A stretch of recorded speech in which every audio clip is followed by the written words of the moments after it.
नमस्कार, 5 की बात में आपका स्वागत है। मैं हूं अखिलेश शर्मा। शुरुआत करें उत्तराखंड की, जहां ग्लेशियर टूटने से मची तबाही में अब तक 18 लोगों के शव बरामद किए जा चुके हैं, जबकि 202 लोग अब भी लापता हैं। चमोली जिले के जोशीमठ में ग्लेशियर टूटने के कारण अलकनंदा और धौलीगंगा नदियों में भयंकर बाढ़ आ गई है। बाढ़ यहां पर 5 पुलों को बहाकर ले गई। इस हादसे में तपोवन पावर प्रोजेक्ट को भी भारी नुकसान पहुंचा। यहां मौजूद एक सुरंग पूरी तरह से ग्लेशियर फटने के बाद बाढ़ के साथ आए मलबे से भर गई। खबरों के मुताबिक इस सुरंग में 34 मजदूर फंसे हुए हैं। इन मजदूरों को बचाने की कोशिश की जा रही है। टनल के अंदर जेसीबी की मदद से रेस्क्यू टीम के जवान मलबा साफ कर मजदूरों तक पहुंचने की कोशिश कर रहे हैं। ये टनल करीब 1.5 किलोमीटर लंबी है। जिस वक्त ये हादसा हुआ उस वक्त वहां कई मजदूर काम कर रहे थे।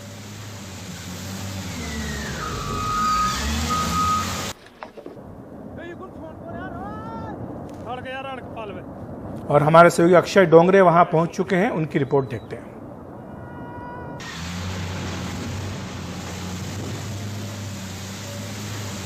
कल आपको जानकारी कब मिली इस पूरी घटना की?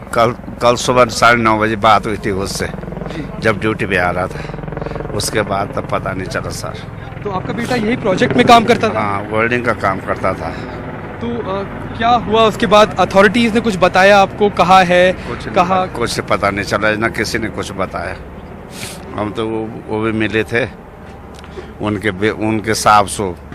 हमने उनसे भी पूछा, वो बोल रहे थे कि हम तो सुबह वहाँ से 82 से आए और वो यहाँ पे काम कर रहे थे। एक ड्राइवर भाई हैं, वो ये थे। तो कॉन्ट्रैक्टर से बात की आपने? हाँ, पूछा था हमने। उन्होंने कहा कि कुछ लोग तो ऊपर चढ़ गए थे और कुछ वो नहीं चढ़ पाए।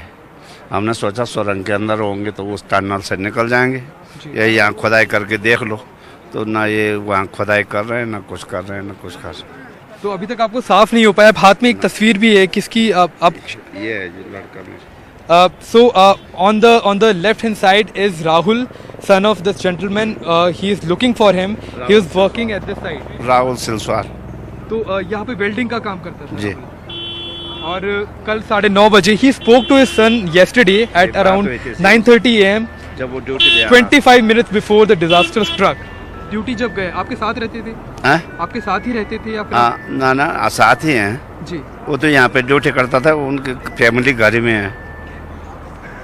तो आपके साथ और भी ऐसे कई सारे परिवार जो अपने बच्चों को? परिवार ये हैं जी। ये दूसरा लड़का है, ये भाई है मेरा आ रखा है जी, और ये उसके घर वाली है। तो क्या अभी आपको लग रहा है कि टनल के अंदर अभी हो सकता है, मतलब बगे तो नहीं जी, 10 ही गए होंगे, नीचे 10 गए होंगे या टनल के अंदर चले गए होंगे। अब पता नहीं, बचने के लिए आदमी कुछ भी करता है। कुछ पता नहीं चल रहा कि क्या हुआ क्या नहीं हुआ। और ऋषिगंगा नदी के साथ आया हजारों टन मलबा आसपास के इलाके में फैल गया है। रास्ते में आने वाले घर, पास के एनटीपीसी पावर प्लांट को भी इससे नुकसान पहुंचा। ऋषिगंगा और तपोवन पावर प्रोजेक्ट के बह जाने से करीब 700 करोड़ रुपए का नुकसान हुआ है।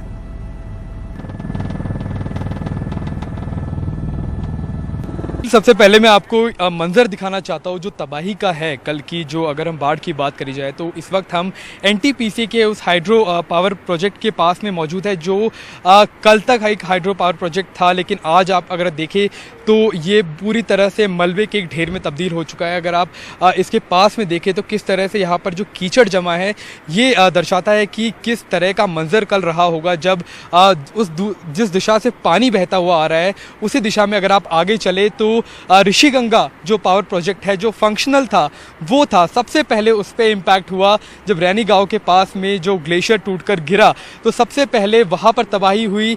उसके बाद तबाही का जो पूरा का पूरा पानी था या फिर जो जितना भी मलबा था उस पावर प्रोजेक्ट का, वो साथ में पानी लेकर आया, नदी लेकर आई। और ये धौलीगंगा नदी है, इसके बाद इम्पैक्ट यहाँ पर हुआ एनटीपीसी के प्रोजेक्ट में, और ये पूरी तरह से आप देख सकते हैं कि एक मलबे के ढेर में तब्दील हो चुका है। लोग अभी भी समझने की कोशिश कर रहे हैं कि असल में हुआ क्या, क्या कारण थे और कितने लोग, अगर मिसिंग की बात करी जाए, कितने लोग लापता है उनकी बात करी जाए तो सरकारी आंकड़ों के हिसाब से 202 लोग अभी भी उनकी तलाश जारी है। तकरीबन 18 लोगों के शव अब तक बरामद कर लिए गए हैं, 27 लोगों को रेस्क्यू कर लिया गया है। इस वक्त जहां मौजूद है ये तपोवन का इलाका है, यहीं पर नीचे बिल्कुल इसके नीचे वो टनल है जहां पर अभी भी तकरीबन 25 से 35 लोग कहा जा रहा है कि फंसे हुए हैं। कल रात के 2 बजे से ही उनका रेस्क्यू ऑपरेशन चलाया जा रहा है। अभी तक काफ़ी अंदर तक टनल को खोद दिया गया है, रेस्क्यू काम को आगे बढ़ाया जा रहा है, लेकिन आर्मी अभी भी और जितने भी ITBP की बात करी जाए, SDRF की बात करी जाए या फिर NDRF जिनको एयरलिफ्ट करके देहरादून से यहाँ पर लाया गया उनकी बात करी जाए, तो वो सभी अभी इन सभी राहत के कार्य की बात करी जाए या फिर रेस्क्यू के काम की बात करी जाए उसमें जुटी हुई है। तो अभी सबसे पहली प्रायोरिटी या फिर सबसे पहला जो काम है वो यही है कि लोगों को सुरक्षित उस टनल से बाहर निकाला जाए, क्योंकि जो हम आपको कीचड़ ये पूरा दिखा रहे हैं, जो मलबा पूरा दिखा रहे हैं, वही मलबा उस टनल के अंदर जाकर फंस गया था जहाँ पर वही लोग जितने भी श्रमिक थे वहाँ पर वो मौजूद थे और उसके बाद वे लोग अंदर ही रह गए। सूत्रों के हिसाब से अगर बात करें तो उन लोगों से संपर्क वॉकी टॉकी द्वारा साध लिया गया है, लेकिन अभी भी सबसे बड़ी जो प्राथमिकता है वो यही है कि सुरक्षित इन लोगों को निकाला जाए। अभी सुनने में ये भी आ रहा है कि मुख्यमंत्री भी इस पूरे के पूरे इलाके का दौरा करने वाले हैं आने वाले कुछ समय में, लेकिन सबसे बड़ी बात, अभी सबसे बड़ा चैलेंज यही है कि सूरज ढलने से पहले किसी भी तरह जो लोग उस टनल में फंसे हुए हैं उनको निकाला जाए और बाकी जो लोग लापता है उनकी तलाश करी जाए। आप देख सकते हैं कि मेरे आप विजुअल्स में अगर देखें तो बिल्कुल सामने की तरफ से पानी बहता हुआ नीचे की तरफ आ रहा है। यहाँ पर हम थोड़ी ऊंचाई पर मौजूद है, लेकिन सड़क इससे भी काफ़ी नीचे जाती है और उसके नीचे ही वो टनल थी जहाँ पर इस पूरे प्रोजेक्ट का काम चल रहा था। अगर NTPC के इस प्रोजेक्ट की बात करी जाए तो ये अभी तक फंक्शनल नहीं था, कहा जा रहा है इसमें 70% काम कर लिया गया था। इसीलिए सबसे ज़्यादा संख्या में जो लोग लापता हुए हैं वो यहीं से हुए हैं, क्योंकि काफ़ी बड़ा एक पावर प्रोजेक्ट था और इसमें कई सारे लोग कार्य कर रहे थे। कई सारे लोग यहाँ पर जो टनल में भी थे उस वक्त मौजूद, जहाँ पर ये सारा का सारा कीचड़ और मलबा जाकर फंस गया है, जिसके बाद रेस्क्यू ऑपरेशन को शुरू किया गया। तो आप देख सकते हैं कि पानी का बहाव अभी इस वक्त भले काफ़ी तेज़ ना हो, लेकिन काफ़ी ऐसा लग रहा है कि पानी में भी इस वक्त काफ़ी सारा कीचड़ है जो पीछे से ऋषिगंगा जो आपने बताया, जो संगम का इलाका आपने बताया, वहाँ से बहता हुआ आ रहा है, क्योंकि अभी भी पूरा का पूरा ये मलबा या फिर कीचड़ साफ़ नहीं हुआ है। पानी के बहाव के साथ ही आगे आ रहा है और यहाँ से कई किलोमीटर, तकरीबन 40-50 किलोमीटर तक अगर आप धौलीगंगा नदी को देखेंगे तो ऐसा ही कुछ मंजर है। पानी काफ़ी गहरे रंग का हो चुका है, क्योंकि जितना भी मलबा उस ऋषिगंगा पावर प्रोजेक्ट का था वो सारा बहता हुआ नदी के साथ अब वापस नीचे की तरफ आने लगा है। तपोवन टनल से 12 लोग निकाले गए, उनको ITBP के अस्पताल में भर्ती कराया गया है। उन्होंने इस घटना के बारे में बताया। एक खाली आवाज आई कि बाहर निकलो निकलो निकलो। हमने सोचा पता नहीं क्या हो गया। जैसे हम बाहर दौड़ने लगे तो वैसे पानी का बहाव इतना ज्यादा था कि सीधा फोर्स सीधा टनल के मतलब मुंह पे घुस गया। हम बाहर नहीं निकल पाए, जिसके कारण तो टनल पर इतना पानी आ गया कि हमने सीधा ऊपर वो पकड़ा, टनल के जो होते हैं क्रान बोलते हैं ना, क्रान को पकड़ लिया। तो क्रान को पकड़ा तो उसको पकड़े रखे कम से कम आधा 1 घंटा लगा हमको। तो हमने कहा कि जान तो बचानी है, तो आधा 1 घंटा लगा। तो हमने उसको पकड़ा तो पानी का बहाव जैसे ही मतलब कम होता रहा। उसके बाद हमने धीरे धीरे नीचे उतरे तो दलदल में थोड़े बड़े बड़े पत्थर थे, उसमें हमने थोड़ा सा सांस ली। उसके बाद हमने उम्मीद छोड़ ली थी, कि हम नहीं बच पाएंगे। टनल में नौकरी करते हैं, जो कि आज सुबह पानी भर गया था 10 साढ़े 10 बजे, और ITBP की टीम ने हमको 2 या 3-4 घंटे में बाहर निकाल दिया। आज हमारी कंपनी में जो आपदा आई थी और ITBP जोशीमठ ने रेस्क्यू करके हमें बचाया है और अपना हॉस्पिटल में ले आए हैं और अच्छी तरह से ट्रीटमेंट कर रहे हैं। उत्तराखंड गढ़वाल में भारत देश में तपोवन कंपनी में काम कर रहे थे। अचानक हुआ ये, 300 मीटर अंदर टनल के अंदर घुस गया था। उस टाइम बाहर से बाहर आ गया गिलासौर बह के। तब हम रहे सुबह 10 बजे से शाम को 5 बजे तक वहाँ रह गया। तब उसके बाद ITBP वाले साहब लोग गए, तब ITBP वाले ने हमको निकाला बड़ी मुश्किल से।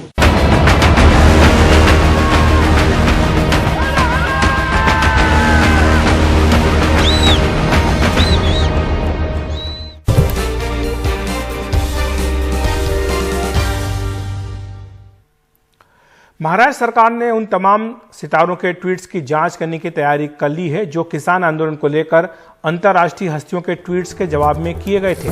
इनमें भारत रत्न लता मंगेशकर और सचिन तेंदुलकर के ट्वीट भी शामिल थे। सरकार इस बात की जांच करेगी कि कहीं ये ट्वीट किसी दबाव में तो नहीं किए गए। कांग्रेस नेता सचिन सावंत ने NDTV से कहा कि राज्य के गृह मंत्री अनिल देशमुख ने उन्हें जांच का भरोसा दिया है।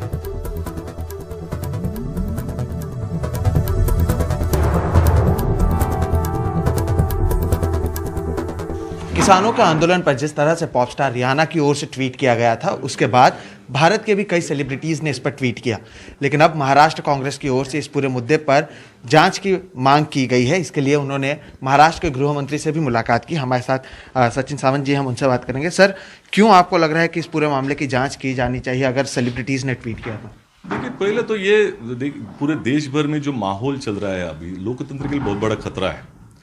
ऐसे वक्त में जिस तरह से किसानों का आंदोलन चल रहा है 70 दिन से, और जो रवैया मोदी सरकार ने अपनाया है बहुत ही गंभीर है।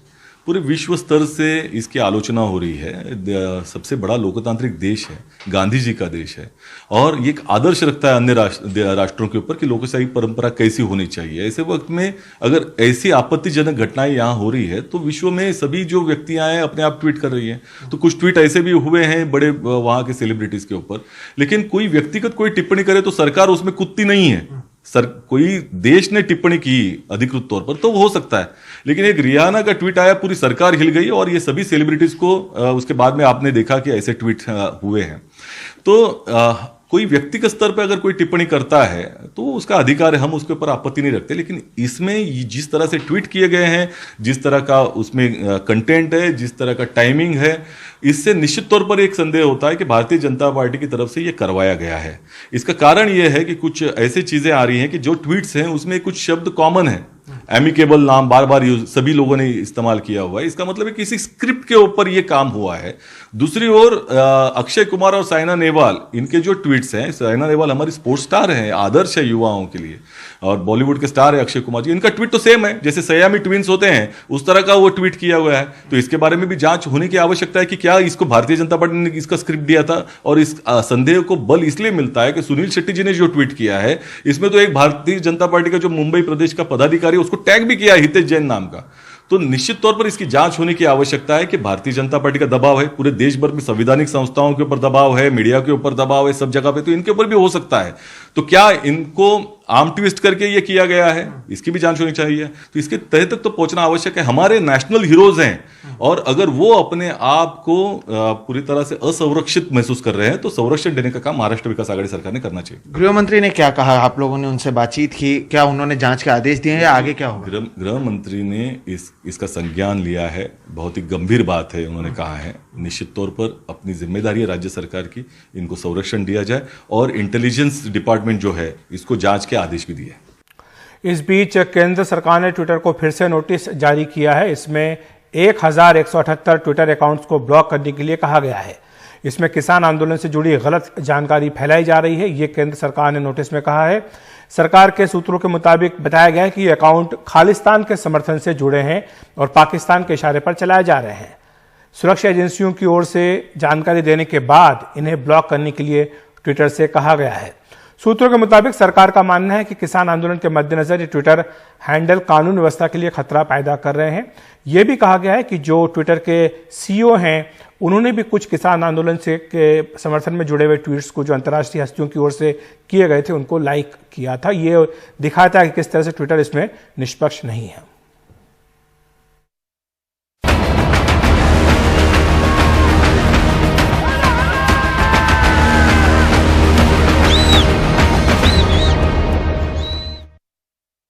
उत्तराखंड में ग्लेशियर टूटने से मची तबाही में अब तक 18 लोगों के शव बरामद किए जा चुके हैं, जबकि 202 लोग अब भी लापता हैं। खबरों के मुताबिक इस टनल में 34 मजदूर फंसे हुए थे। इन मजदूरों को बचाने की कोशिश की जा रही है। टनल के अंदर जेसीबी की मदद से रेस्क्यू टीम के जवान मलबा साफ कर मजदूरों तक पहुंचने की कोशिश कर रहे हैं। हमारे सहयोगी अक्षय डोंगरे हमारे साथ इस समय मौजूद है। अक्षय, क्या ताज़ा जानकारी है वहाँ पर ये जो राहत बचाव का काम चल रहा है कहाँ तक पहुँचा है? जी अखिलेश, अगर बात करी जाए इस राहत कार्य की तो सबसे पहले मैं आपको दिखाना चाहूँगा यहाँ पर के दृश्य जो है। और इस वक्त हम एनटीपीसी की उस हाइड्रो पावर प्लांट की उस टनल में के पास मौजूद है, जहाँ पर बताया जा रहा है कि तकरीबन 38 लोग अंदर फंसे होने की आशंका बताई जा रही है। और यहाँ पर अगर आप देखेंगे तो पूरी तरफ जो कीचड़ आपको नज़र आ रहा है, जितना भी ये मलबा आपको नज़र आ रहा है, ये इनमें से ज़्यादातर इस टनल के अंदर से निकाला गया है। तो एक अंदाज़ा लगाया जा सकता है कि किस तरह का भयावह वो दृश्य रहे होंगे जब इतना कीचड़ आया कि इस टनल में पूरी तरीके से भर गया और अंदर तकरीबन 38 से 40 लोग मौजूद थे जिस वक्त जो काम कर रहे थे एनटीपीसी के इस प्रोजेक्ट में, जो अंदर ही फंसे हुए रह गए। तो इससे पहले कि मैं यहाँ के जो अधिकारी मौजूद है आईटीबीपी के उनसे बात करूँ, मैं आपको दिखाना चाहूँगा वो डैम का वो दृश्य जो डैम एनटीपीसी का था जो टूट गया है। यहाँ पर आप अगर नदी का बहाव देखें तो दूसरी तरफ से जब ऋषिगंगा जो पावर प्रोजेक्ट था उसका मलबा पूरा आया तो अपने साथ इस डैम में भी तबाही उसने मचा दी और इसमें भी काफ़ी भारी नुकसान हुआ। हालांकि सबसे ज़रूरी बात समझने की ये है कि काफ़ी बड़े लेवल का डैम था, यहाँ पर कंस्ट्रक्शन चालू था, तकरीबन 70% यहाँ पर काम किया गया था और इसीलिए काफ़ी ज़्यादा संख्या में यहाँ पर कर्मचारी मौजूद थे जो बाढ़ आने के बाद, मलबा आने के बाद अंदर फंसे रह गए। और अभी यहाँ पर एडीजी भी मौजूद है आईटीबीपी के, उनसे हम बात करेंगे और समझने की कोशिश करेंगे कि क्या यहाँ पर हालात है और क्या आगे आने वाले समय में रेस्क्यू ऑपरेशन किस तरह से दिखने वाला है। तो मनोज सर, सबसे पहले मैं ये समझने की हम जो कोशिश कर रहे हैं, अपने दर्शकों को ये बता रहे हैं कि अभी ताज़ा हालात क्या है आपके हिसाब से, अभी ऑपरेशन कहाँ स्टैंड करता है? देखिए, अगर हम राइट फ्रॉम जहाँ से ग्लेशियर ब्रेक अवे हुआ था फ्रॉम नंदा देवी बेस जी, and we had a complete round and interacted with the people, affected people and the people who are on the job. जी, The 3-4 things have emerged so far. क्या क्या हुआ? कि ration supply, अच्छा ये आप you want to know, आप जानना चाहते हैं क्या क्या अभी तक डैमेज हुआ था? जी, नहीं, मैं आप उससे बता रहा हूँ वृतांत, हाँ कलेक्ट करना चाहता हूँ जी, ये देखिए रैनी गांव है जी, उसी में 3 चीज़ें स्टैंड करती हैं। नंबर 1 इज डैम, जी, जो प्राइवेट डैम था एक वो था, तो that is completely swept away, पूरी तरह से पूरी तरीके से। अब कितने मरे क्या हुए दैट में भी the people are taking account of it. Second था वहाँ पे ब्रिज, जी, ब्रिज बहुत स्ट्रांग था, स्टर्डी था, which was linking to the border जी, toward the Niti pass, Malari and all, Suraithota. तो वहाँ पे काफ़ी स्ट्रेटेजिक इम्पोर्टेंस है, चीन की बॉर्डर से लगा हुआ जो आप बता रहे हैं। बिल्कुल उसको तोड़ दिया उसने। In the bargain, with the result, 13 villages which were across that bridge are affected. And due to the effective support of the Uttarakhand government, they could able to have sorties full of logistic stuff that has been dropped either in the Lata village, which is across, and another is Rally village, which is just so. Thereafter, Aparna ji is a sector DIG of ITBP. Her companies are deployed across that. पूरे इलाके में company मतलब? हाँ, उसके उसमें company, हाँ वहाँ पे हमारे लोग हैं। तो इंस्ट्रक्शन दिए गए कि वहाँ एक कंट्रोल रूम खोला जाए, लाटा गांव है जहाँ से अब क्या हो रहा है, हम 13 पूरे गाँव को जो लॉजिस्टिक सामान आ रहा है उसको हम लिंकअप करके उनको दे रहे हैं जहाँ जहाँ की ज़रूरत के हिसाब से। सो एक मैसेज आप हमारी तरफ से दे सकते हैं ITBP की तरफ से सभी के लिए। मैं ये बताना चाहता हूँ देशवासियों को कि रेस्ट अश्योर, जो लोग वहाँ पे रह रहे हैं वो सुरक्षित हैं। अब कोई सहमा नहीं है, कोई कुछ, उन्हें पता है, विश्वास है कि हमारे साथ स्टेट एडमिनिस्ट्रेशन, देश जुड़ा हुआ है, डायरेक्शन सब वेल एस्टेब्लिश्ड हैं। एक बहुत ही पॉजिटिव मैसेज सर आपने दिया। और यहाँ पर अगर इस टनल की बात करी जाए, जैसे कि यहाँ पर ITBP हो या आर्मी हो, SDRF, NDRF, सबकी टीम, सब हाथ मतलब एक कंधा से कंधा मिलाकर यहाँ पर पूरा काम चल रहा है, लेकिन क्या स्टेटस है, क्या उम्मीद करी जा सकती है? देखिए, जैसा कि आप जानते हैं, मैं आपके माध्यम से बताना चाहूँगा सभी को कि जो टनल है सामने, you can focus over tunnel की तरफ दिखाइए, ये काफ़ी अंदर तक जाती है सीधे। हाँ। और तकरीबन 200 मीटर के बाद एक लिंक है इस टनल के साथ, एक और छोटी टनल है। हाँ। तो जहाँ पर हमें एस्टिमेट किया गया है कि शायद वहाँ पे वो लोग जो अटके हुए हैं वहाँ पे है मेजॉरिटी ऑफ देम। तो प्रयास ये किया जा रहा है, अभी जो 4 पार्टियाँ बना दी गई हैं, ITBP की पार्टी है, NDRF की पार्टी है, इसमें SDRF की पार्टी है, आर्मी की पार्टी है। इसमें सबको अपने अपने विधा के अनुसार, स्किल के अनुसार दे विल एंटर इनसाइड और कोशिश करेंगे कि अभी तो मशीन से हो रहा था कि हमारे पास जो चीज़ें हैं कि हम कितना आगे जा सकते हैं। इससे फिर हमें आगे के बारे में पता चलेगा कि आगे का स्टेप क्या लेना है। हाँ, तो ये एक ट्रायल एंड हिट प्रोसेस से हम आगे बढ़ रहे हैं। हमें टोपोग्राफी तो पता है, लेकिन ये नहीं पता कि कितनी चीज़ें कहाँ पे फंसी हुई। तो ये एक बड़ा चैलेंज है, लेकिन ये हम अश्योर करते हैं जब तक कि हम आखिरी तक नहीं पहुँचेंगे, वी विल नॉट, हाँ बिल्कुल, हम will not leave any stone unturned, और प्रयास रहेगा, हम लोग यहीं रहेंगे। जी, तो ये एक बहुत ही पॉजिटिव मैसेज दिया गया। एडीजी है हमारे साथ आईटीबीपी के, उन्होंने कहा है जब तक आखिरी व्यक्ति को नहीं निकाल लिया जाएगा, जब तक अंत तक नहीं चले जाएंगे, तब तक ऑपरेशन चलने वाला है। और ये ऑपरेशन रात होने के बाद रुकेगा नहीं, 24 घंटे 7 दिन तब तक चलेगा, जब तक पूरी टनल के अंदर तक जो हमारे आर्म्ड फोर्सेस के यहाँ पर जवान मौजूद है अंदर ना चले जाए, और पूरा का पूरा यहाँ से कीचड़ पूरी इस टनल को वापस ना कर लिया जाए।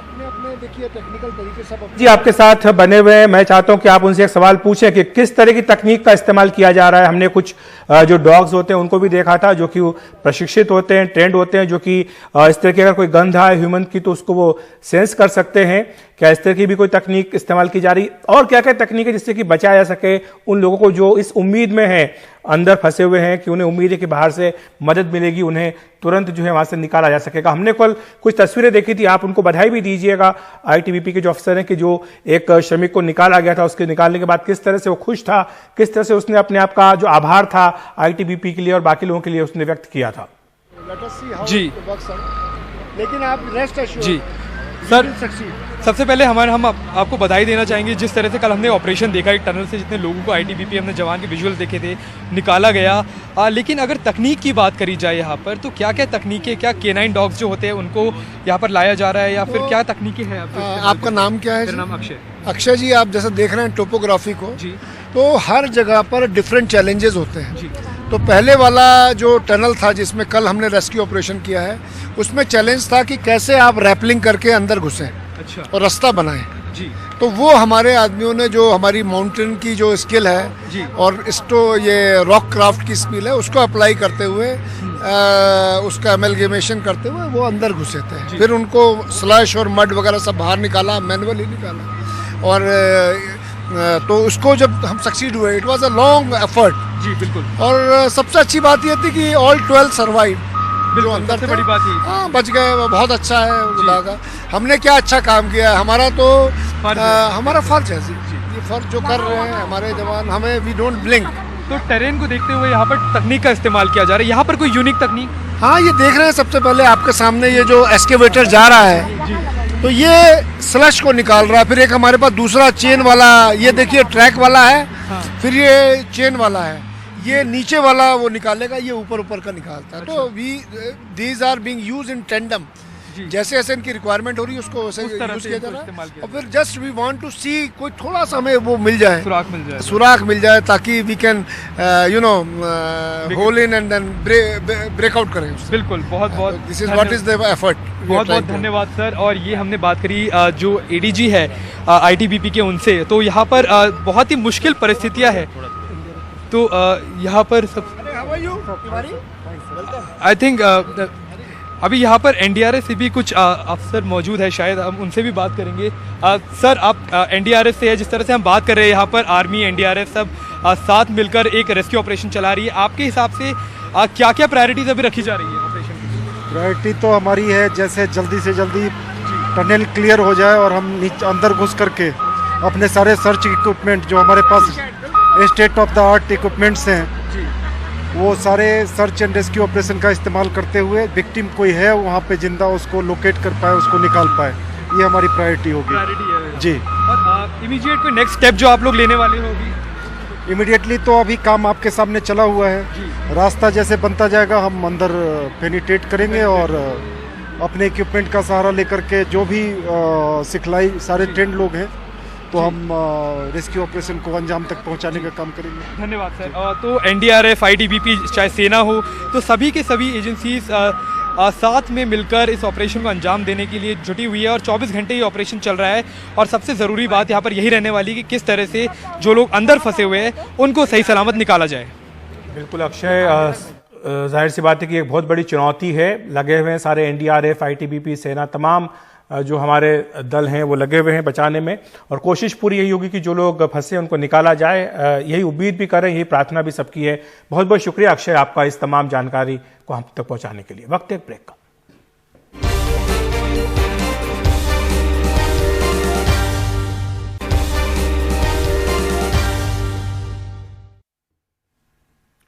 प्रधानमंत्री नरेंद्र मोदी ने नए कृषि कानूनों और किसान आंदोलन की आड़ में राजनीति करने का आरोप लगाते हुए विपक्ष पर जोरदार निशाना साधा है। उन्होंने पूर्व प्रधानमंत्री डॉक्टर मनमोहन सिंह के एक बयान का जिक्र करते हुए कहा कि आज विपक्ष कृषि सुधारों पर यू टर्न क्यों ले रहा है। उन्होंने कहा कि हम आंदोलन करने वालों से प्रार्थना करते हैं कि वो आंदोलन खत्म करें और आगे बढ़ने के लिए मिल बैठकर चर्चा करें। आज आप सबके बीच खड़ा और हम लगातार आंदोलन से जुड़े लोगों से प्रार्थना करते हैं कि आप आंदोलन करना आपका हक है, लेकिन इस प्रकार से बुजुर्ग लोग वहां बैठे ये ठीक नहीं है। आप उनको सबको ले जाइए, आप आंदोलन को खत्म कीजिए, आगे बढ़ने के लिए मिल बैठ करके चर्चा करेंगे, रास्ता खुले है। ये सब हमने कहा है। मैं आज भी इस सदन से माध्यम से भी निमंत्रण देता हूं, कोई कमी हो तो उसको ठीक करेंगे और कहीं ढिलाई है तो उसको कसेंगे। ऐसा तो है नहीं कि सब दरवाजे बंद कर दिए बस। और इसलिए मैं कहता हूं,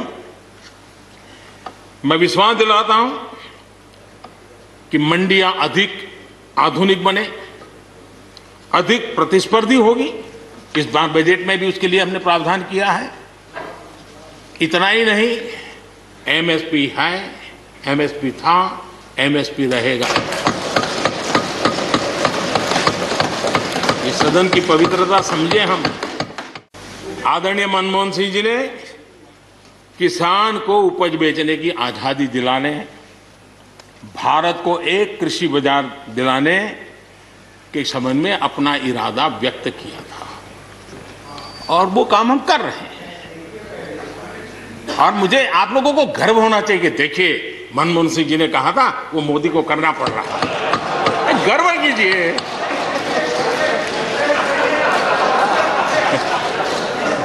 और मैंने देखा इस चर्चा में लॉ का जो स्पिरिट है उस पर किसी की चर्चा नहीं हुई है। शिकायत दिया गया तरीका ठीक नहीं था, जल्दी कर दिया, इसको नहीं पूछा, ये रहता है। वो तो परिवार में शादी होती है तो भी फूफी नाराज होकर के कहती है मुझे कहां बुलाया। वो तो रहता है, इतना बड़ा बड़ा परिवार है तो रहता ही है। एक नई जमात पैदा हुई है, एक नई बिरादरी सामने आई है और वो है आंदोलन जीवी। ये जमात आप देखोगे, वकीलों का आंदोलन है वो न वहां नजर आएंगे, स्टूडेंट का आंदोलन है वो वहां नजर आएंगे, मजदूर का आंदोलन है वो वहां नजर आएंगे, कभी पर्दे के पीछे कभी पर्दे के आगे। एक पूरी टोली है जी जो आंदोलन जीवी है। वो आंदोलन के बिना जी नहीं सकते हैं और आंदोलन से जीने के लिए रास्ते खोजते रहते हैं। हमें ऐसे लोगों को पहचानना होगा कि वो जो सब जगह पे पहुंच करके और बड़ा आइडियोलॉजिकल स्टैंड दे देते हैं।